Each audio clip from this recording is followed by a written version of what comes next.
अस्सलाम वालेकुम my dear students. तो हम बात कर रहे थे ऑब्स्टेट्रिक इमरजेंसीज़ की, चैप्टर नंबर 14 10 टीचर्स ओब्स का। ठीक है, इसमें जो हमारा टॉपिक है वो क्या है, पोस्ट पार्टम हेमरेज। सबसे पहले हम बात कर लेते हैं कि पोस्ट पार्टम हेमरेज होता क्या है। कि जब भी ब्लड लॉस जो है वो होगा 500 ml से, जब भी ब्लड लॉस जो है वो ज़्यादा होगा आफ्टर डिलीवरी, ठीक है, तो उसे हम क्या कहेंगे कि ये पोस्ट पार्टम हेमरेज हो गया। ठीक है, अब हम बात कर लेते हैं इसके रिस्क फैक्टर की। इसमें सबसे मोस्ट इंपॉर्टेंट जो इसका रिस्क फैक्टर है वो क्या है, इसमें जो इसकी मोस्ट इंपॉर्टेंट जो कॉज है वो क्या है, यूट्राइन एटोनिंग। ठीक है, यूट्राइन एटोनिंग। और ये किस वजह से होती है, इसके रिस्क फैक्टर कौन कौन से हैं तो उनकी हम बात कर लेते हैं।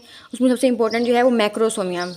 ठीक है, मैक्रोसोमिक बेबी हो तब भी यूट्राइन एटोनिंग का जो चांस है वो ज़्यादा हो जाता है। ठीक है, या फिर क्या है कि मल्टीपल प्रेगनेंसी हो, मल्टीपल प्रेगनेंसी, ठीक है, मल्टीपल प्रेगनेंसी, या फिर क्या है कि ऑक्सीटोसिन दी हो पेशेंट को। ठीक है, ऑक्सीटोसिन, या फिर क्या है कि प्रोलॉन्ग्ड लेबर हो, लेबर प्रोलॉन्ग्ड हो गई हो।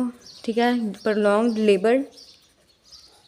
इसके अलावा क्या है कि मल्टीपैरिटी हो सकती है, मल्टीपैरिटी की वजह से भी यूट्राइन एटोनिक का जो चांस है वो ज़्यादा हो जाता है, मल्टीपैरिटी। ठीक है, और क्या है कि पॉलीहाइड्रेमनियोज हो सकता है, पॉलीहाइड्रेमनियोज। तो ये सारे क्या है कि रिस्क फैक्टर हैं किसके लिए, पोस्टमार्टम हेमरेज के लिए। ठीक है, तो इसके जो हमारे पास सिम्टम जो हैं वो क्या होंगे, पेशेंट क्या कंप्लेन करेगा। सिम्टम्स वो होते हैं जो पेशेंट्स आपको बताता है। ठीक है, तो सिम्टम में क्या है कि पेशेंट को एंग्जाइटी होगी। ठीक है, एंग्जाइटी, बहुत ज़्यादा प्यास लगेगी, थर्स्ट, पेन होगी। ठीक है, और क्या है कि ठंडे पसीने आना शुरू हो जाएंगे। ठीक है, और उसे सर्दी लगेगी। ठीक है, कोल्ड हो जाए, और क्या है कि डिजीनेस, चक्कर आना शुरू हो जाएंगे।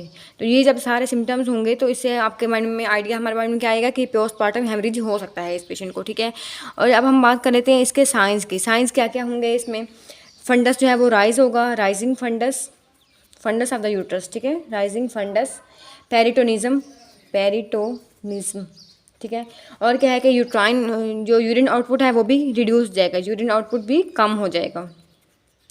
इसके अलावा क्या है कि टेकिपनिया होगा, मीन्स कि रेस्पिरेटरी रेट भी ज़्यादा हो जाएगा, और क्या है कि हार्ट रेट भी ज़्यादा हो जाएगा, टैकीकार्डिया हो जाएगा। ठीक है, और क्या है कि ब्लड प्रेशर जो है बहुत लो हो जाएगा, हाइपोटेंशन, हाइपोटेंशन। और क्या है कि जब हम पल्स चेक करेंगे तो पल्स का जो प्रेशर है वो क्या हो जाएगा, नैरो पल्स प्रेशर। ठीक है, नैरो पल्स प्रेशर। तो मीन्स कि जब हम वाइटल्स लेंगे तो हमें ये सारे जो साइंस हैं वो नज़र आएंगे पोस्टमार्टम हेमरेज के पेशेंट में, पल्स प्रेशर जो है वो नैरो हो जाएगा। ठीक है, तो ये थे हमारे पास सारे इसके साइंस और सिम्टम्स। और ये हमने जो पहले बात किया वो क्या है कि रिस्क फैक्टर्स हैं इसके। ठीक है, तो जब एक पोस्टमार्टम का पेशेंट आ गया है तो हमारे जो एग्जाम पॉइंट ऑफ व्यू से है वो क्या इंपॉर्टेंट है, इसकी मैनेजमेंट के। पोस्टमार्टम हेमरेज का पेशेंट है तो हम उसे मैनेज कैसे करेंगे। तो अब हम स्टेप बाय स्टेप इसको लेके चलते हैं कि हम इसकी मैनेजमेंट कैसे करेंगे पीपीएच के पेशेंट में। मैनेजमेंट जो हमारे एग्जाम के पॉइंट ऑफ व्यू से बहुत इंपॉर्टेंट है और अक्सर आपके एसक्यूज़ वगैरह में पूछा जा सकता है। सबसे पहले हम क्या करेंगे, कॉल फॉर सीनियर हेल्प। जब भी कोई प्रॉब्लम होगी तो हम क्या करेंगे, सीनियर को कॉल कर देंगे, कॉल फॉर सीनियर हेल्प। किसी भी ऑब्स्टेट्रिक इमरजेंसीज में जो पहला स्टेप है वो क्या है, कॉल फॉर सीनियर हेल्प।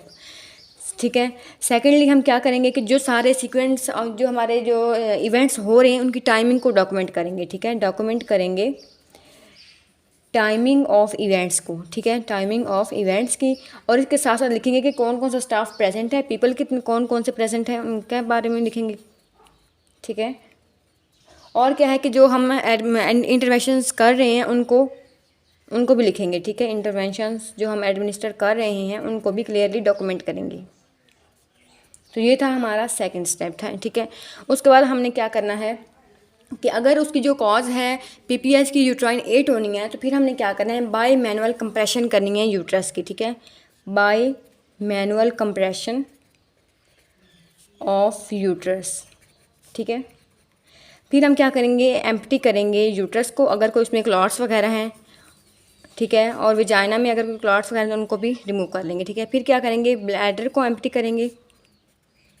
ठीक है, और फिर क्या है कि यूट्रोटोनिक एजेंट्स देंगे, यूट्रोटोनिक एजेंट्स देंगे। यूट्रोटोनिक एजेंट्स में हमारे पास मल्टीपल इसमें सिक्वेंशियल अप्रोच होती है, मैं आपको बाद में बताती हूँ। इसके साथ साथ हमने क्या करना है कि IVSS के लिए 2 लार्ज बोर कैनोला इंसर्ट करने हैं, 2 लार्ज बोर कैनोला लगाएंगे। ठीक है, और उसके बाद क्या करेंगे, फुल ब्लड काउंट के लिए सैंपल भेज देंगे। ठीक है, और क्लॉटिंग प्रोफाइल के लिए। ठीक है, और क्या है कि कोएगुलेशन प्रोफाइल भी इसमें करवा लेंगे और क्रॉस मैच के लिए भी सैंपल भेज देंगे, ठीक है, क्रॉस मैच के लिए भी सैंपल भेज देंगे, ठीक है। इसके बाद हम क्या करेंगे कि हम यूट्रोटोनिक एजेंट्स को कैसे वो एडमिनिस्टर करेंगे कि सबसे पहले हम कितने यूनिट्स देंगे, 5 to 10 यूनिट्स देंगे ऑक्सीटोसिन के, ठीक है, ऑक्सीटोसिन। उसमें हमने इंट्रावेनस भी दे सकते हैं या फिर इंट्रामस्कुलर भी दे सकते हैं। अगर तो इससे पीपीएच जो हेमरेज है वो कम हो रहा है तो ठीक है, अगर नहीं ठीक हो रहा तो फिर हम क्या करेंगे, 40 यूनिट्स देंगे ऑक्सीटोसिन के, ठीक है, 40 यूनिट्स देंगे ऑक्सीटोसिन के। और ये हम किस तरह देंगे कि हमने 100 ml नॉर्मल सलाइन में देना है, एनएस नॉर्मल सलाइन में देना है, वो भी 4 आवर्स के लिए, ठीक है, 4 घंटे के लिए हम 100 ml नॉर्मल सलाइन में 40 यूनिट ऑक्सीटोसिन के ऐड करके पेशेंट को लगाएंगे, ठीक है। अगर इससे भी हेमरेज ठीक नहीं हुआ तो फिर हम क्या करेंगे, 800 to 1000 माइक्रोग्राम हम क्या देंगे, माइसोप्रोस्टोल देंगे, वो भी रेक्टली, ठीक है, रेक्टल माइसोप्रोस्टोल देंगे, माइसोप्रोस्टोल, ठीक है। अगर इससे भी नहीं ठीक हो रहा तो फिर हमारे पास नेक्स्ट ऑप्शन क्या है कि हम सिंटोमेट्रिन देते हैं, सिंटोमेट्रिन में जो हमारे पास ये मिक्सचर है किस चीज़ से बनता है कि इसमें एर्गोमेट्रिन होती है 500 माइक्रोग्राम, इसमें क्या है एर्गोमेट्राइन, और क्या है ये कितनी है 500 माइक्रोग्राम, और इसमें क्या है कि सिंटोसिनोन है, ठीक है, जिसे हम ऑक्सीटोसिन कहते हैं, सिंटोसिनोन, वो कितनी है, इसके 5 यूनिट्स देंगे। तो इससे हमारे पास जो मिक्सचर बनेगा वो क्या है कि उसे हम क्या कहते हैं, सिंटोमेट्रिन है, ठीक है। मेट्रिन के का मतलब एर्गोमेट्रिन है और सिंटोस का मतलब है सिंटोसिनोन, जिसे हम ऑक्सीटोसिन कहते हैं, ठीक है। अगर इससे भी नहीं ठीक हो रहा तो फिर हमारे पास जो नेक्स्ट ऑप्शन है वो क्या है, कार्बाप्रोस्टेट है, ठीक है, कार्बाप्रोस्ट, ठीक है। कार्बाप्रोस्ट हम कितने देंगे, 0.25 मिलीग्राम देंगे, ठीक है, और ये हम इंटरमस्कुलर देंगे, और ये हम रिपीट करते रहेंगे कि 15, जब हम इसे रिपीट करेंगे लेकिन उसका जो टाइम है वो 15 मिनट से कम नहीं होना चाहिए, ठीक है, मीन्स के 15 मिनट्स का गैप लाजमी होना चाहिए अगर हम इसकी डोज को रिपीट कर रहे हैं कार्बाप्रोस्ट को, ठीक है।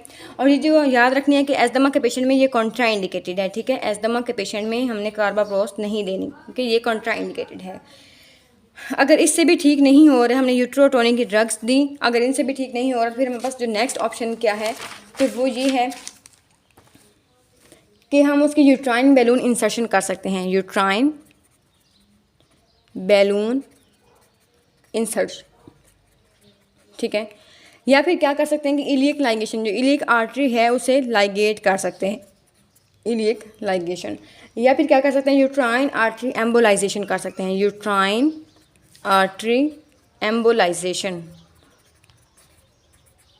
और अगर इन सब चीज़ों से ठीक नहीं हो रहा था हमारे पास जो लास्ट इसका जो ट्रीटमेंट है ऑप्शन है, ट्रीटमेंट का ऑप्शन वो क्या है, हिस्टेक्टमी करते हैं, ठीक है, हिस्टेक्टमी जो हमारे पास लास्ट ऑप्शन है, ठीक है।